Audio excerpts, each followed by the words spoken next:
Mantan Menko Polhukam Mahfud MD turut buka suara mengenai vonis kasus korupsi importasi gula 4 tahun 6 bulan penjara terhadap mantan Menteri Perdagangan Tom Lembong. Mahfud menyatakan sepanjang persidangan tidak ditemukan niat jahat atau mens rea dalam perbuatan Tom Lembong.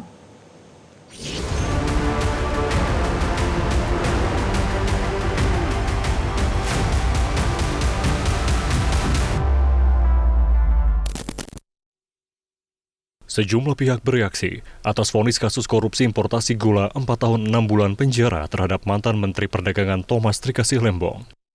Salah satu datang dari mantan Menko Polhukam Mahfud MD. Menurut Mahfud, kebijakan importasi gula yang diambilnya bukan atas inisiatif pribadi untuk memperkaya diri atau orang lain, melainkan sebagai bentuk tugas dari atasan menjadi bukti kunci menggugurkan adanya niat jahat atau mens rea dari Tom Lembong. Tak hanya mengkritik vonis Tom Lembong tersebut, Mahfud juga menyatakan jika dirinya memegang palu hakim, maka pengajuan banding Tom Lembong akan dikabulkan. Bagi Mahfud, kasus Tom Lembong merupakan contoh klasik dari suatu kasus yang diketahui perbuatan atau aktus reus ada, namun niat atau mens rea sama sekali tidak terbukti. Sementara Kejaksaan Agung memastikan pihaknya akan banding terkait vonis 4 tahun 6 bulan penjara terhadap Tom Lembong dalam kasus korupsi importasi gula.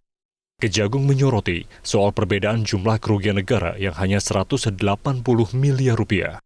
Menyinggung soal tak ada niat jahat atau mens rea dari Tom Lembong, Kepala Pusat Penerangan Hukum Kejaksaan Agung, Anang Supriyatna bicara prinsip asa hukum pidana, yakni tiada pidana tanpa kesalahan.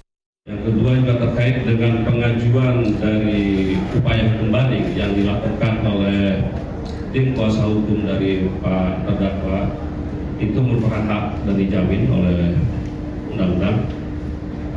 Tentunya dalam waktu 7 hari semenjak diputus dari pengadilan, jaksa akan mengajukan sikap pendapatnya.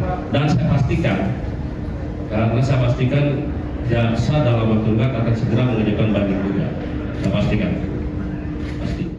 Sebelumnya, mantan Mendak Tom Lembong memutuskan untuk mengajukan banding atas vonis 4 tahun 6 bulan penjara yang dijatuhi vonis Majelis Hakim Tipikor Jakarta dalam perkara korupsi importasi gula. Kuasa hukum Tom Lembong, Zaid Musyafi, menilai terdapat beberapa kejanggalan yang tidak sesuai dengan fakta persidangan. Tim Liputan Metro TV.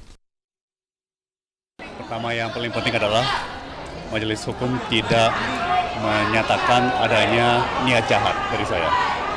Tidak ada yang namanya mens rea. Itu saya kira paling penting.